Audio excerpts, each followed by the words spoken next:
Welcome. Thank you very much, everybody. Thank you, Radha. It's fantastic to be here at the Siemens Healthineers at this amazing facility. Today, I want to talk about economic growth, why it matters, how we achieve it, and what we are going to do to go further and faster to deliver it. Before we came into office, the Prime Minister and I have said loud and clear, economic growth is the #1 mission of this government. Without growth, we cannot cut hospital waiting lists or put more police on the streets. Without growth, we cannot meet our climate goals or give the next generation the opportunities that they need to thrive. But most of all, without economic growth, we cannot improve the living standards of ordinary working people. Because growth isn't simply about lines on a graph.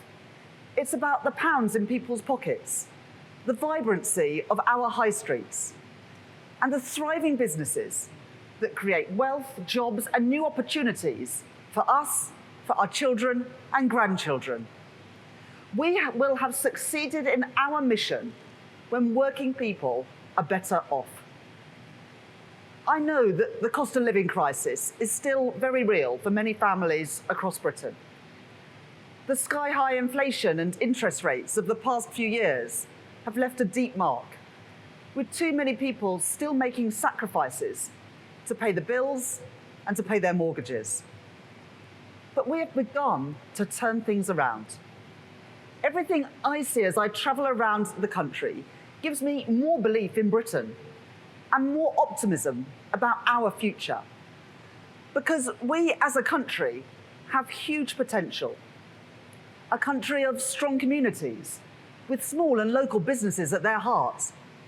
We are at the forefront of some of the most exciting developments in the world, like artificial intelligence and life sciences, with great companies like DeepMind, AstraZeneca, Rolls-Royce, and of course Siemens, delivering jobs and investment across Britain.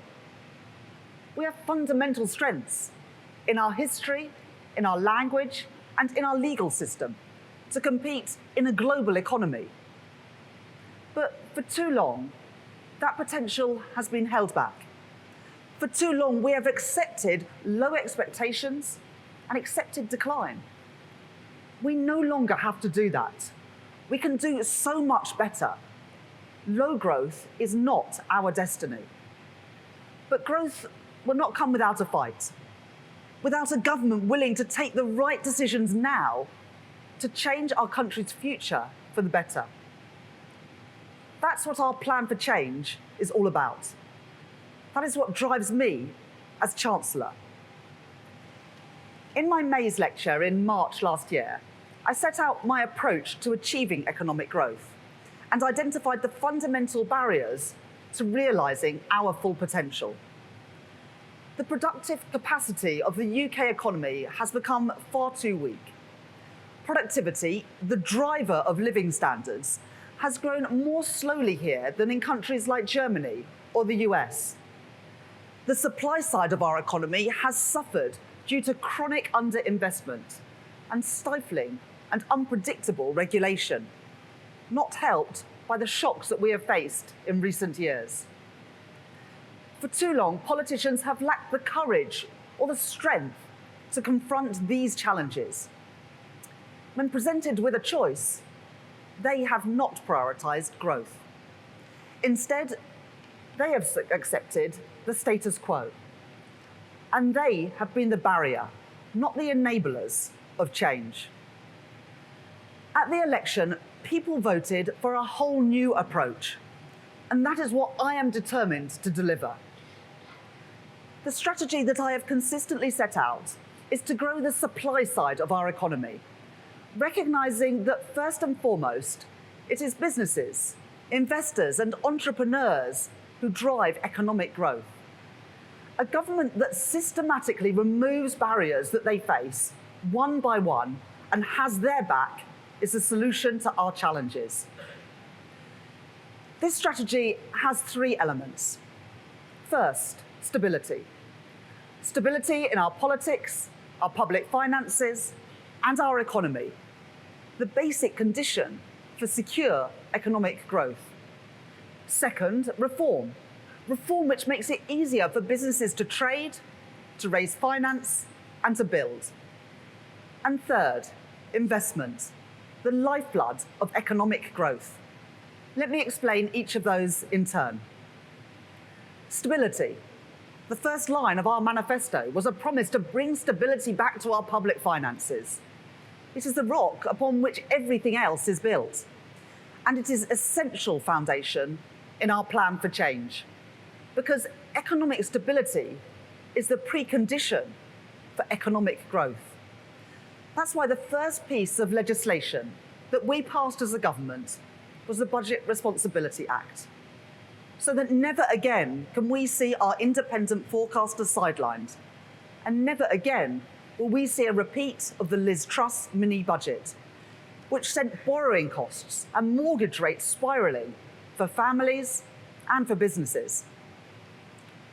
At my first budget in October, it was my duty as Chancellor to fix the foundations of our economy and repair the public finances that we inherited, to restore stability and create the conditions for growth and investment.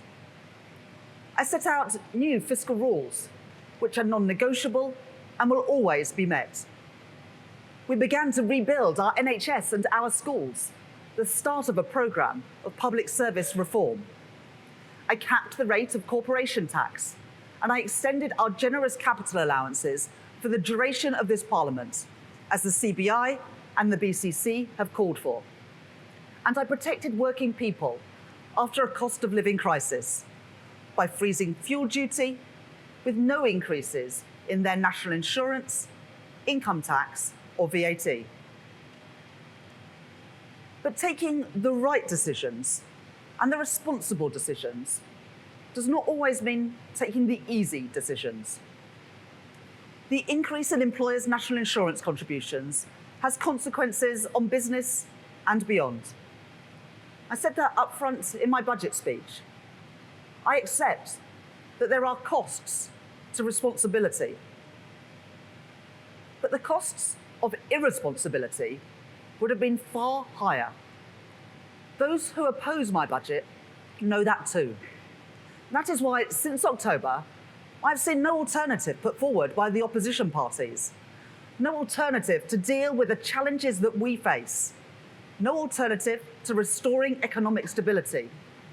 And therefore, no plan for driving economic growth. Alongside stability, we need to drive forward the reform which makes investment more likely by removing the constraints on the supply side of our economy, making it easier for businesses to trade, to raise finance, and to build.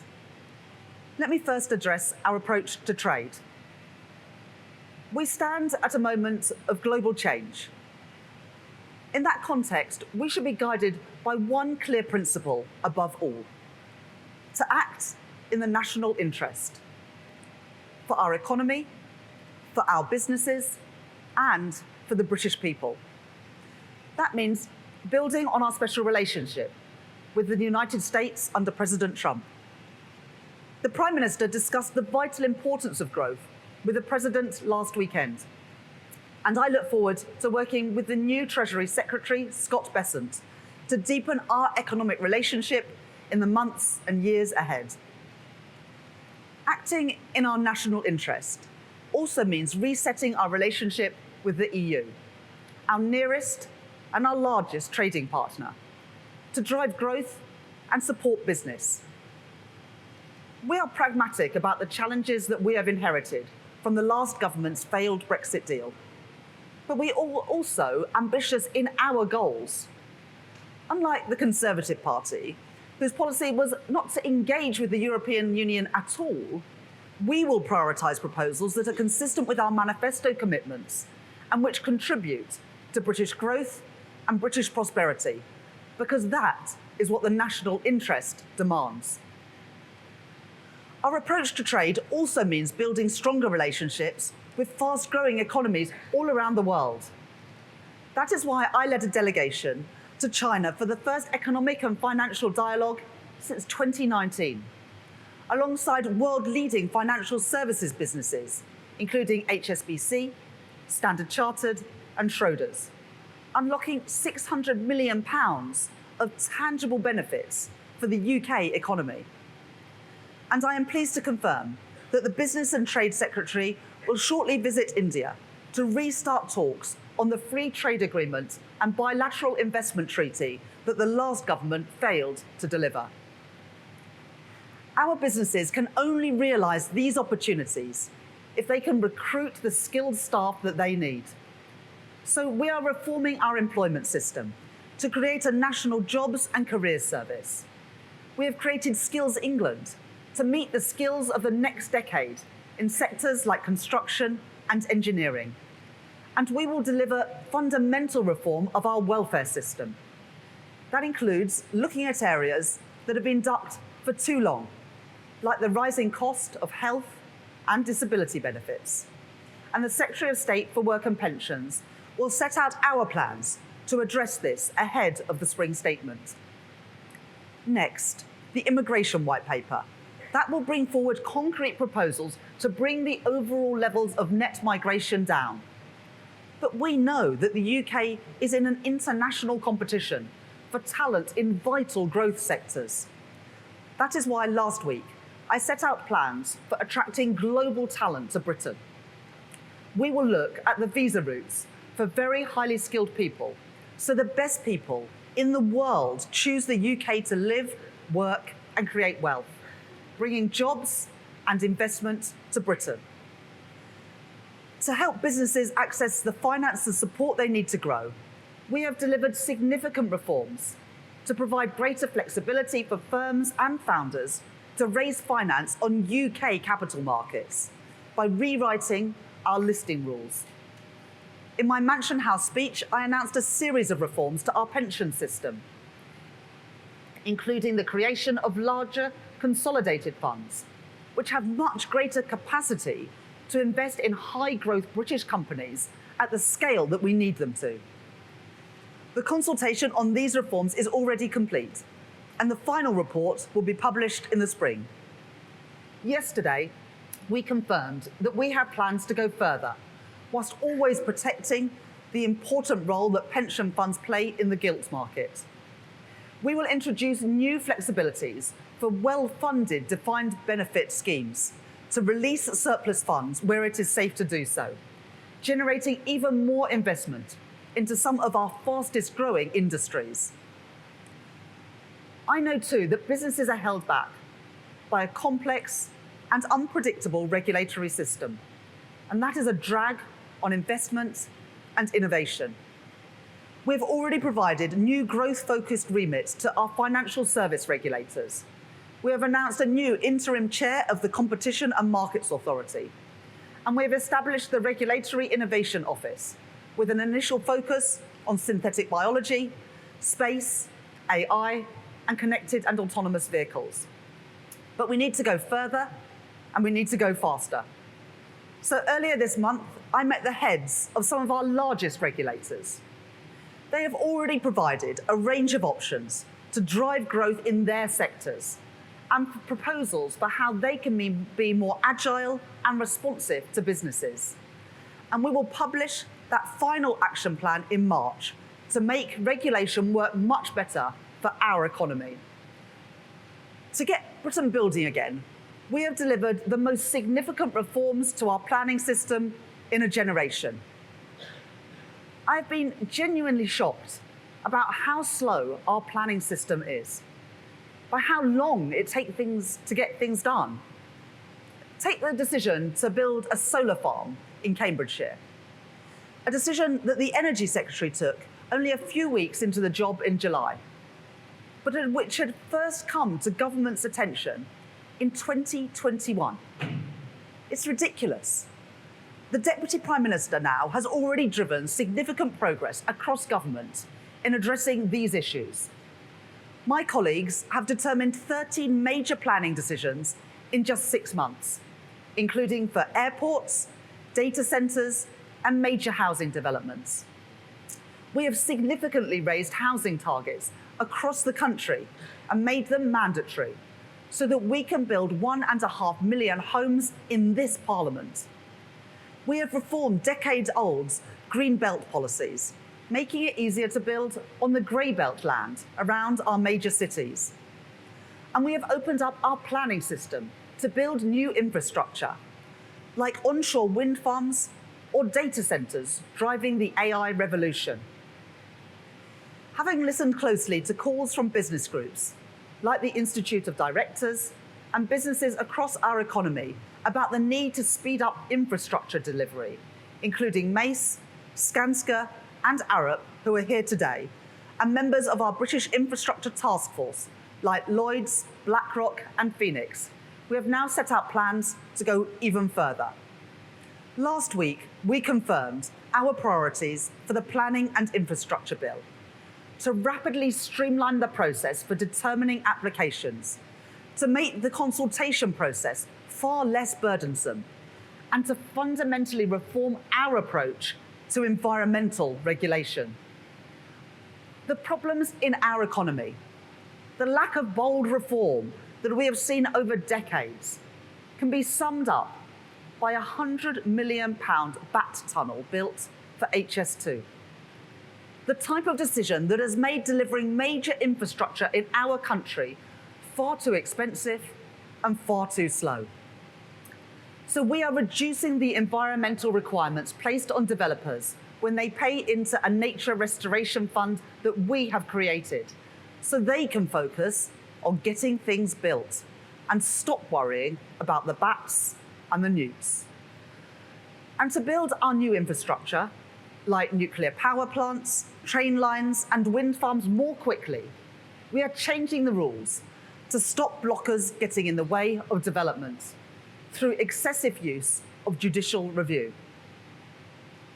This bill, the Planning and Infrastructure Bill, is a priority for this government. It will be introduced in the spring, and we will work tirelessly in Parliament to ensure its smooth, speedy and rapid delivery. By providing a foundation of economic stability and by delivering the reforms needed to make it easier for businesses to succeed and grow, we will create the right conditions to increase investment in our economy, the final key element of our strategy. Investment and innovation go hand in hand.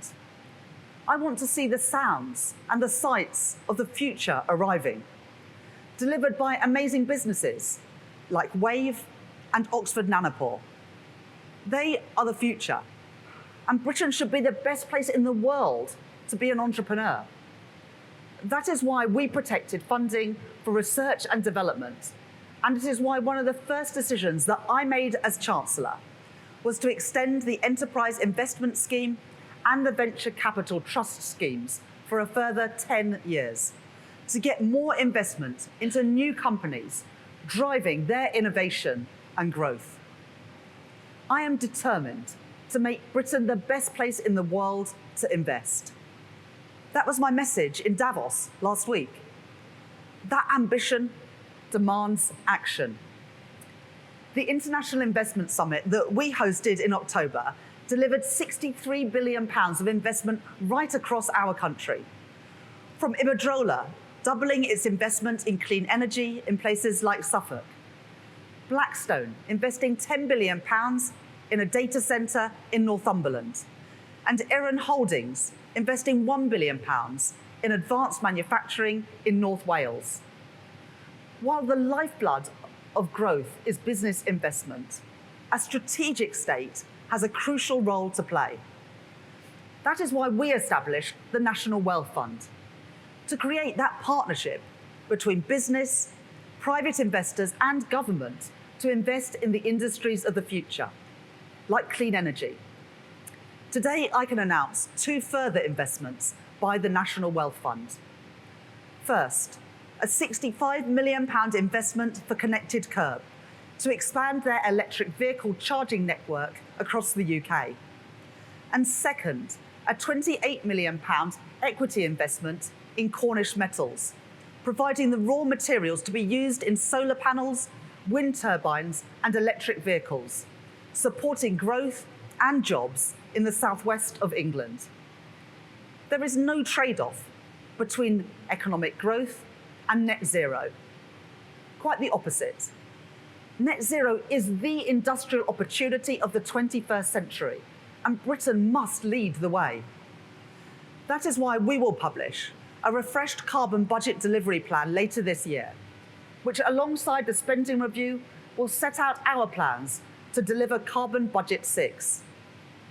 Today, I can also announce that we are removing barriers to deliver 16 gigawatts of offshore wind by designating new marine protected areas to enable the development of this technology in areas like East Anglia and Yorkshire, crowding in up to £30 billion of investment in homegrown, clean power.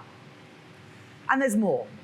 Our industrial and manufacturing base, represented brilliantly by Make UK, have been banging their heads against the wall for years at the lack of a proper industrial strategy from government. That is why we have launched our modern industrial strategy to drive investment into the industries that will define our success in the years ahead. We have already provided funding to unlock investments in sectors like aerospace, automotives, and life sciences. And we have set out reforms to boost financial services, the AI sector, and our brilliant creative industries. We are not wasting any time, and we will move forward with the next steps of the industrial strategy ahead of its publication in the spring. We will work with the private sector to deliver the infrastructure that our country desperately needs. This includes the Lower Thames Crossing, which will improve connectivity at Dover, Felixstowe and Harwich, alleviating severe congestion as goods destined to export come from the North and the Midlands and across the country to markets overseas. To drive growth and to deliver value for money for taxpayers, we are exploring options to privately finance this important project.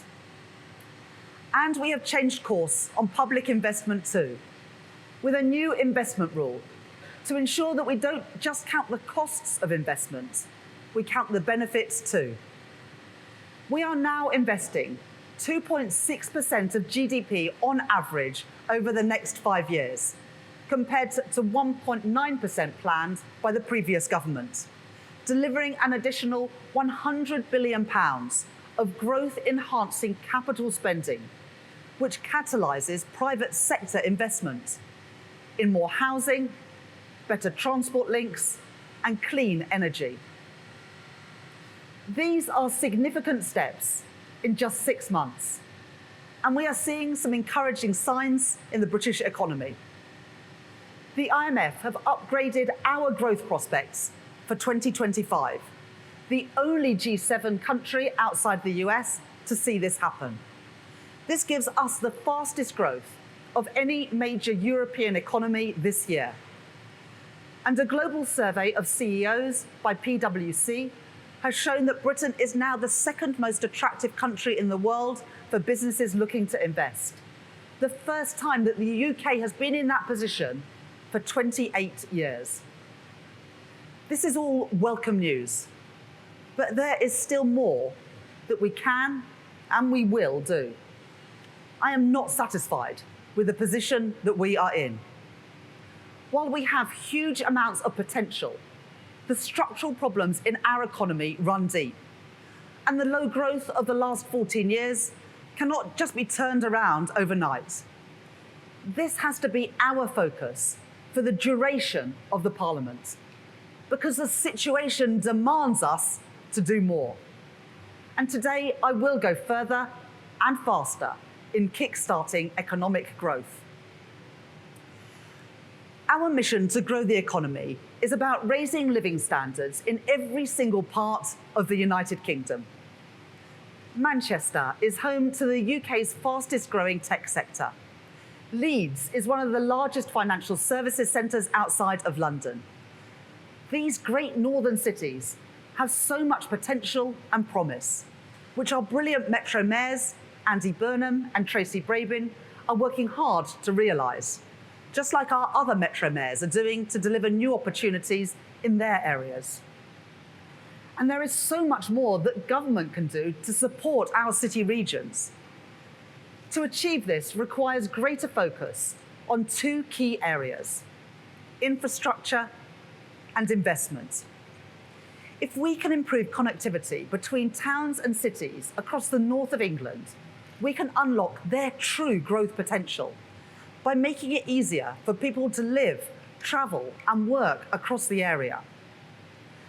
At the budget, I set out funding for the Transpennine route upgrade, a multi-billion-pound programme of improvements that will connect towns and cities from Manchester to York via Staley Bridge, Leeds, and Huddersfield. We are delivering railway schemes to improve journeys for people across the north, including upgrades at Bradford Forster Square and by electrifying the Wigan to Bolton line. We are committed to supporting the delivery of a new mass transport system in West Yorkshire. And in spring, we will publish the spending review and a 10-year infrastructure strategy, which will set out further detail of our plans for infrastructure investment right across the UK. New transport infrastructure can also act as a catalyst for new housing. We have already seen the benefits that unlocking untapped land around stations can deliver in places like Stockport, where joint work, spearheaded by Andy Burnham and council leaders, has delivered new housing and wider commercial opportunities. We will introduce a new approach to planning decisions on land around stations, changing the default answer to yes. We are working with the devolved governments to ensure the benefits of growth can be felt across Scotland, Wales, and Northern Ireland, including by partnering with them on the industrial strategy to support their considerable sectoral strengths. And in December, I met with Metro mayors from across England. They told me that more opportunities for investment are vital if their local economies are to grow in the years ahead. We are listening closely to them. As the Metro Mayor of Liverpool, Steve Rotherham, has called for, we will review the Green Book and how it is being used to provide objective, transparent advice on public investment across the country, including outside London and the South East. This means that investment in all regions is given a fair hearing by the Treasury that I lead. The Office for Investment is going to be working hand in hand with local areas to develop a commercially attractive pipeline of investment opportunities for a global audience, starting with the Liverpool City region and the North East Combined Authority, led by Kim McGuinness. The National Wealth Fund is establishing strategic partnerships to provide deeper, more focused support for city regions, starting in Glasgow, West Yorkshire, the West Midlands, and Greater Manchester. We are supporting key investment opportunities across the UK. The government is also backing Andy Burnham's plans for the redevelopment of Old Trafford, which promises to create new housing and commercial development around a new stadium to drive regeneration and growth in the area. We are moving forward with the Wrexham and Flintshire Investment Zone, focusing on the area's strengths in advanced manufacturing, backed by major businesses like Airbus and JCB, to leverage £1 billion of private investment in the next 10 years, creating up to 6,000 jobs. The last government stood by as Doncaster Sheffield Airport was closed by its owner, despite the overwhelming support for it to stay open. It now sits idle, despite the potential to drive jobs and growth across the north. So I can announce today that we will work with Doncaster Council and the Mayor of South Yorkshire, Oliver Coppard, to support their efforts to recreate South Yorkshire Airport City as a thriving regional airport. And finally, I am pleased to announce a partnership between Prologis and Manchester Airport Group in the East Midlands, where the Metro Mayor, Claire Ward, is doing an excellent job growing the local economy there. Prologis and MAG will work together to build a new advanced manufacturing and logistics park at East Midlands Airport, unlocking up to £1 billion of investment and 2,000 jobs at the site. A major investment from a global business into our country, representing a huge vote of confidence in the East Midlands and in the UK. This is just the start of our work to get more investment into every nation and region of Britain. Next, I want to set out further detail for plans for the area we are in today. Oxford and Cambridge offer huge potential for our nation's growth prospects. Only 66 miles apart, these cities are home to two of the best universities in the world, and the area is a hub for globally renowned science and technology firms. This area has the potential to be Europe's Silicon Valley. To make that a reality, we need a systematic approach to attract businesses to come here and to grow here. At the moment, it takes 2.5 hours to travel between Oxford and Cambridge by train. There is no way to commute directly by rail from places like Bedford and Milton Keynes to Cambridge. And there is a lack of affordable housing right across the region. In other words, the demand is there, but there are far too many supply-side constraints on economic growth here. We are going to fix that.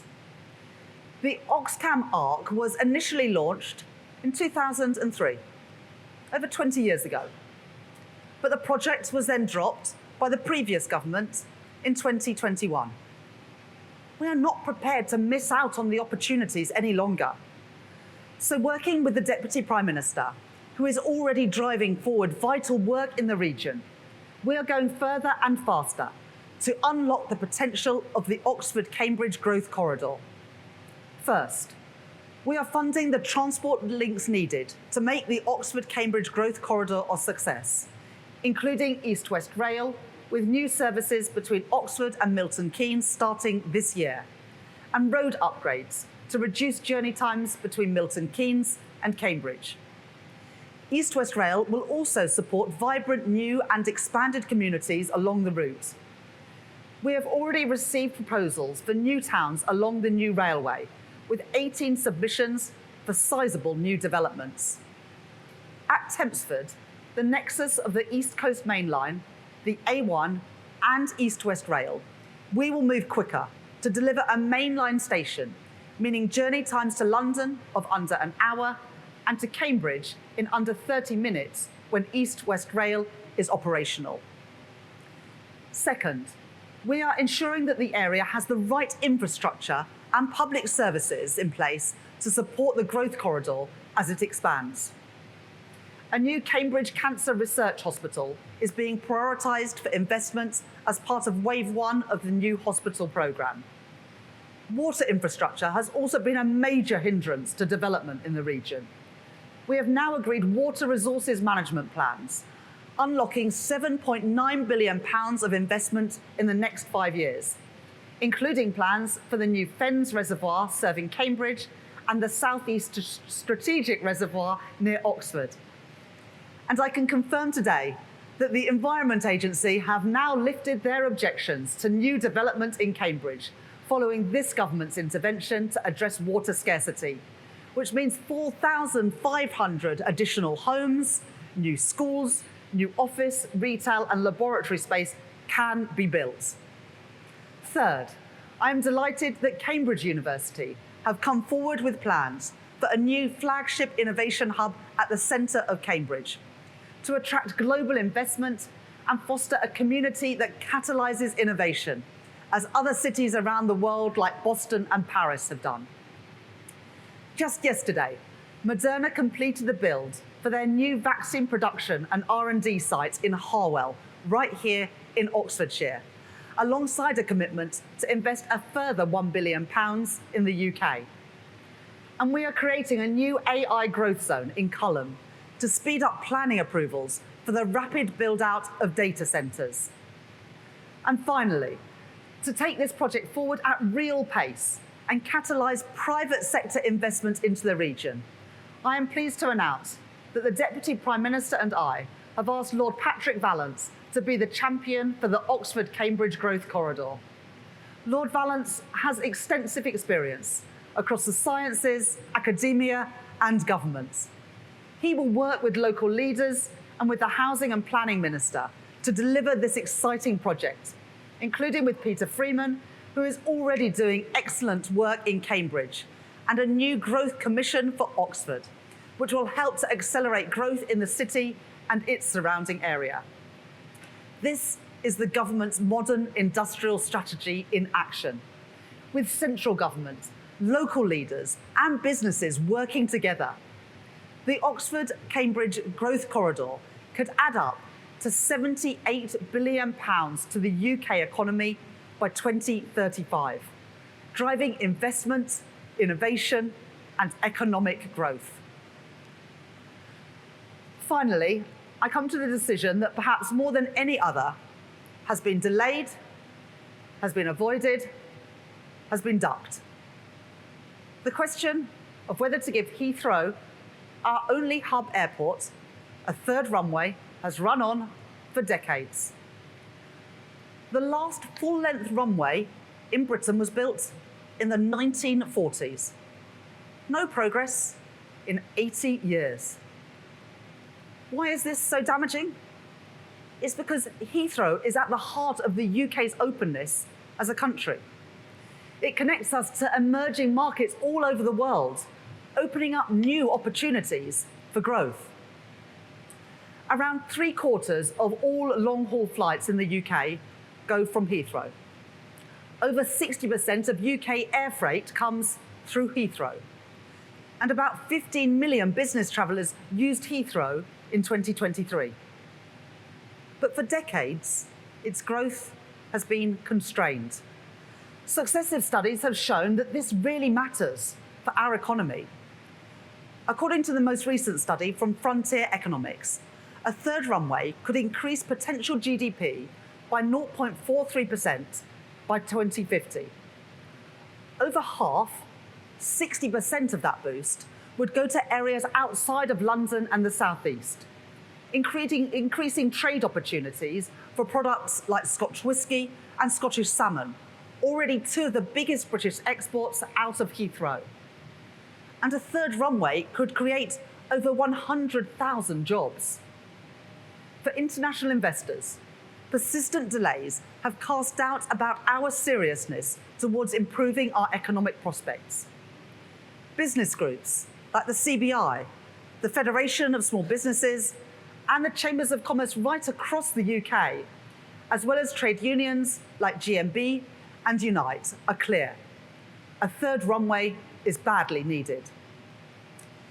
In 2018, the previous government steered its airport's national policy statement through Parliament, but no action was taken. It simply sat on the shelf. We are taking a totally different approach to airport expansion. This government has already given its support to expansion at City Airport and at Stansted. And there are 2 live decisions on Luton and Gatwick which will be made by the Transport Secretary shortly. But as our only hub airport, Heathrow is in a unique position, and we cannot duck the decision any longer. I have always been clear that a third runway at Heathrow would unlock further growth, boost investment, increase exports, and make the UK more open and more connected. And now the case is stronger than ever, because our reforms to the economy, like speeding up the planning system and our plans to modernise UK airspace, means the delivery of this project is now set up for success. So I can confirm today that this government supports a third runway at Heathrow and is inviting proposals to be brought forward by the summer. We will then take forward a full assessment through the Airport National Policy Statement. This will ensure that the project is value for money, and our clear expectation is that any associated surface transport costs will be financed through private funding. And it will ensure that a third runway is delivered in line with our legal, environmental and climate objectives. Heathrow themselves are clear that their proposal for expansion will meet strict rules on noise, air quality, and carbon emissions. And we are already making great strides in transitioning to cleaner and greener aviation. Sustainable aviation fuel reduces CO2 emissions compared to fossil fuel by around 70%. At the start of this month, the Sustainable Aviation Fuel Mandate became law. And today I can announce that we are investing £63 million into the Advanced Fuels Fund over the next year. And we have today set out the details of how we will deliver a revenue certainty mechanism to encourage investment into this growing industry. These measures will encourage more investors to back production in the UK, bringing good, high-skilled jobs to areas like Teesside, demonstrating that investment in the right technology can help us deliver both our growth and our clean energy mission. Now is the time to grasp the huge opportunity in front of us. By backing a third runway at Heathrow, we can make Britain the world's best connected place to do business. That is what it takes to make decisions in the national interest. And that is what I mean by going further and faster to kickstart economic growth.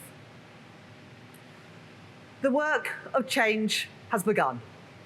We've already made great progress, but I am not satisfied, and I know that there is more to be done. We must go further and faster if we are to build a brighter future. And the prize on offer if we do this is immense. The next generation with more opportunities than the last. An engineer in Teesside, working in some of the most exciting industries of the future, from carbon capture to sustainable aviation fuel. A scientist in Milton Keynes or Bedford commuting to Oxford or Cambridge, working in our life sciences industry to solve some of the most important medical challenges in the world. A small business owner in Scotland knowing that they can expand and export to new markets right across the world. Wealth created and wealth shared in every part of Britain. This is a government on the side of working people, taking the right decisions to secure their future, to secure our future, stepping up to the challenges that we face, ending the era of low expectations, putting Britain on a different path, delivering for the British people, and I am determined, this government is determined to do just that. Thank you.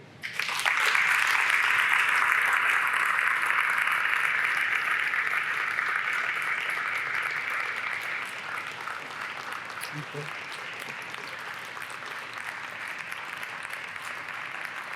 Thank you. I'll now take a number of questions. I'll start with Chris Mason from the BBC. Thank you, Chancellor. Chris Mason, BBC News. The scars in our economy run deep. We've had the pandemic, we've had conflict, we've had the financial crisis, as I say, and also the colossal shift of economic heft towards China and the East. What do you say to those who might say, is this anywhere near enough? When will we see cranes in the sky? And what happens if it doesn't work? Thank you. Well, we need to go further and faster, and the speech and the announcements that I've set out today, whether it is the regional investment in places like Manchester or Leeds or Teesside, whether it is the Oxcam Arc growth corridor, which could be Europe's Silicon Valley, or indeed making Britain better connected with the third runway at Heathrow, shows that this is a government with ambition that is getting on and delivering. But one of the reasons why we need to expand Heathrow is that there are emerging markets and new cities around the world that we aren't connected to, because there aren't the slots at Heathrow or indeed any other airport to fly to. And similarly, the opportunities to export around the world only grow when other countries around the world grow their economies, and yet we don't have the opportunities to export there because we are constrained, our supply side capacity is constrained because there hasn't been enough investment in our ports and our airports for too long. So we are turning that around. We are systematically, one by one, removing the barriers that have held back our growth performance for too long. Because you take those shocks that you mentioned, well, those shocks have affected countries all around the world. But every time one of them comes along, it seems to affect the UK more. And the impact of it lasts longer. So we've got to build a more secure and a resilient economy and these investments and cracking on with them. That's why it's different this time, because we're reforming the planning system. The Planning and Infrastructure Bill will be a priority for this government because it means that projects like the expansion of Heathrow, like East West Rail, like the new towns that we want to build, can happen at pace rather than taking decades, which I'm afraid has been our experience as a country for far too long. Next question from Ed Conway at Sky. Thank you, Chancellor. Lots of exciting plans today. By definition, though, some of them will take quite a long time to actually come to fruition, whether it's reservoirs or runways. So I just wonder, can you give us a sense of what are we looking to judge success here? What kind of metrics can we work out whether we're succeeding? Is it GDP? Is it GDP per capita? You had this plan to have the fastest growing economy in the G7. Does that still exist, or is it just living standards, which are important but not the same? Well, I agree with you, Ed, that these are exciting plans, and these are plans that are going to take our country forward. We said when we set out the plan for change that we want living standards for working people to improve. That's what we want people to see and experience and feel in their own pockets by the time that this Parliament comes to an end. And that's why we are trying to crack on with things. There's no point in announcing a third runway at Heathrow if you've got the same planning system that we have now, because it will take decades and people won't feel the benefit. There's no point in saying we're going to build 1.5 million homes. It's just talk, unless you reform the planning system. So that's why, alongside the big announcements we're making today, we are making changes so we can actually get on and deliver these projects, not just talk about them. Next question from Andy Bell at Channel 5.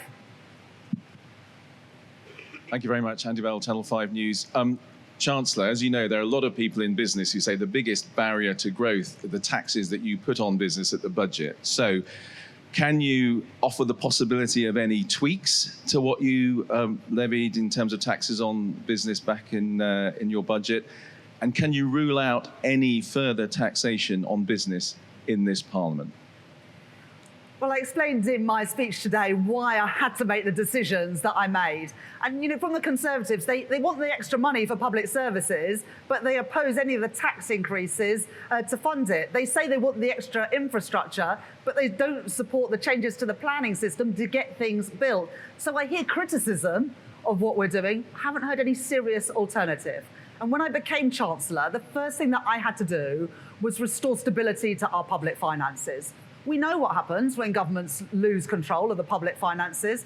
We've experienced it in the last few years. And what happens is mortgage rates and interest rates go through the roof, costing families and business dearly.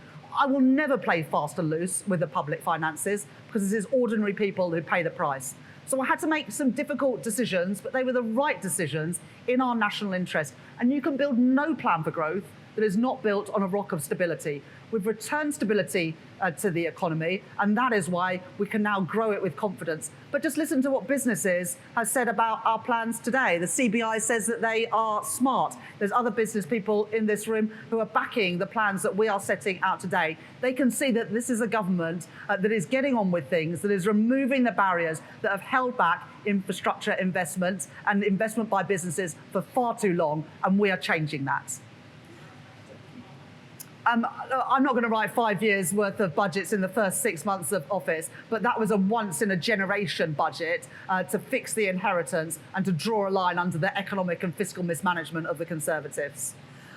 Next question from Chris Hope at GB News.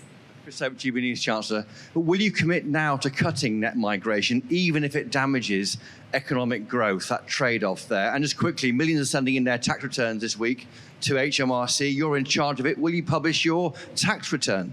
We will reduce net migration, but taking back control means having more of a say of who comes into this country. And that's why I announced in Davos last week that we're looking at visa routes for some of the most highly skilled and talented people, because I want them to see what I see in Britain, which is the best place in the world to start and grow a business.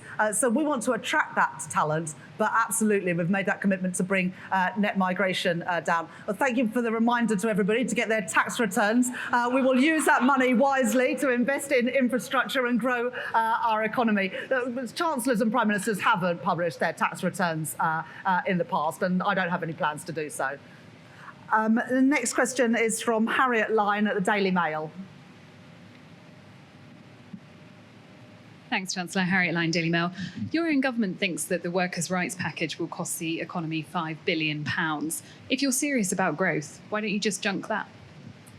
Well, for ordinary working people to have security over the number of hours they are working, what their wages are going to be from week to week, that they're not at the whim of their employer on things like fire and rehire, gives ordinary working people the confidence to go out and spend in the economy. There's loads of evidence that a secure workforce is a more confident, more productive workforce, and also more confident to spend in the economy. So I believe that a strong package of workers' rights and protections of people at work go hand in hand with a strong economy. But throughout the whole process of the Employment Rights Bill, Angela Rayner and Johnny Reynolds have worked closely with business to understand their concerns on things like the importance of having probation periods, for example, and the flexibility to take on workers during busy times, whether that's the holiday or Christmas. And the bill that we take through Parliament will reflect those concerns so that we get the balance right, supporting working people and supporting businesses. The next question is from Heather Stewart at The Guardian. Thanks. Hi, Chancellor. Heather Stewart from The Guardian. You've struck a very optimistic tone today. You've talked about the UK's upbeat economic prospects. Feels quite different to the tone you struck in your early months in power when you were really quite gloomy about the legacy that you'd been left and the state of the economy. Prime Minister even called a press conference to tell us that we were in an economic and a social black hole. We got almost zero growth in the second half of 2024. I wonder if you regret that gloomy tone, and do you think that you and the Prime Minister talked down the economy in the back half of last year? Well, the truth is, I did face a real challenge when I became Chancellor with a £22 billion black hole, not for some year in the future, but in the financial year we were in. And that required a number of difficult decisions on spending, on welfare and taxation. But I didn't shy away from those decisions, because if I had have tried to sweep them under the carpet, then we'd be here at this event today where businesses would know that the public finances didn't add up and know that I'd have to come back with more tax increases. And the questions would be, well, you know, you've still got this black hole in the public finances, so how are you going to fill them? We have now drawn a line under that economic mismanagement. The decisions weren't easy. I recognise that they have consequences, but the consequences of doing nothing and allowing our public finances to go unchecked would have been even greater. Returning stability to the economy, which has allowed the Bank of England to cut interest rates twice since this government came to office. Inflation now much closer anchored to 2%, now standing at 2.5%. Wages rising at twice the rate of inflation shows that some of that stability that we were lacking for so many years under the Conservatives has returned to the economy. But I am upbeat and optimistic about our country's prospects. You know, who wouldn't be being here at Siemens today? Who wouldn't be seeing what Rolls-Royce are doing in Derby, seeing what Hitachi are doing in Newton Aycliffe, seeing what Oxford Nanopore do just down the road? We have amazing companies in this country doing fantastic things. But the truth is, we don't see that in the productivity and the GDP numbers. So we've got to turbocharge our economy. We've got to go further and faster in delivering the stability, the reform, and the investment that is required to turn around our economic performance. I'll take the next question from Daniel Martin from The Telegraph. Hello, Chancellor. If the economy continues to underperform and you don't meet your fiscal rules, can you rule out taking tax and spending measures on March the 26th? You need to have a bit of Ed Conway's optimism about our exciting plans. Look, the OBR will be doing a report on March the 26th, an updated economic and fiscal report. It's still 2 months until that happens. Of course, they take into account a whole range of factors, and I look forward to seeing their forecast. I've been really clear about the fiscal rules. They are non-negotiable. They are what give stability to our economy, but we're still 2 months off, and a lot of things happen in that time, so I'm not going to give a running commentary on the March the 26th forecast, Daniel. The next question from Phil Aldrich at Bloomberg.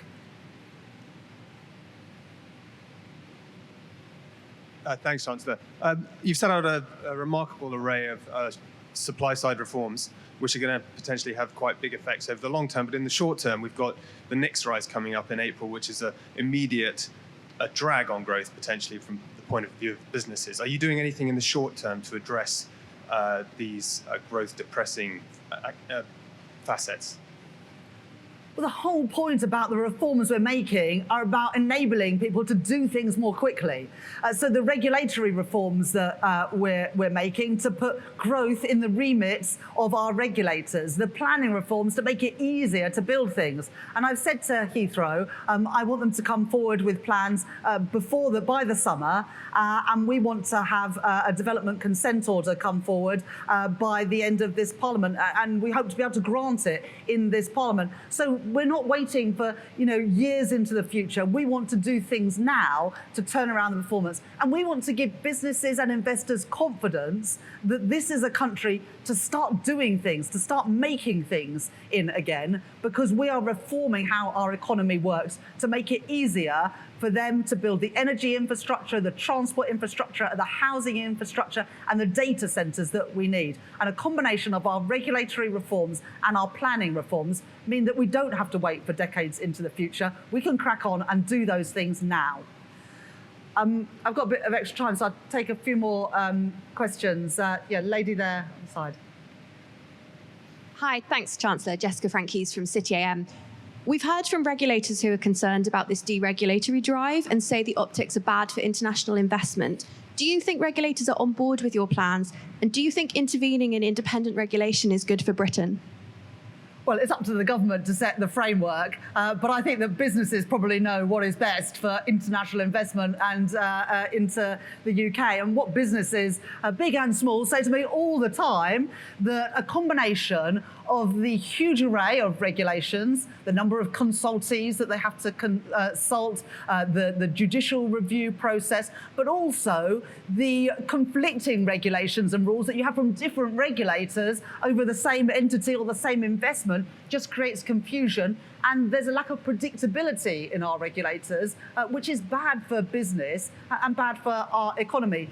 So I won't apologise for wanting to reform how regulation works in Britain. If we're going to grow the economy, we need to reform the regulators too. They need to be part of this growth mission. I've been really pleased by many of the replies that we've had from the regulators, and I look forward to working with them to ensure that, yes, we have independent regulation, but that those independent regulators also focus on growth, because it's the #1 mission of this government, and we've got a mandate to deliver it. Take a question from the lady there. Thank you, Chancellor. Sophie Huskisson from The Mirror. The inquiry into the Grenfell Tower fire found deregulation contributed to the 2017 tragedy. Are you worried that safety could be put at risk if you rip up planning rules and reduce regulation? Thank you.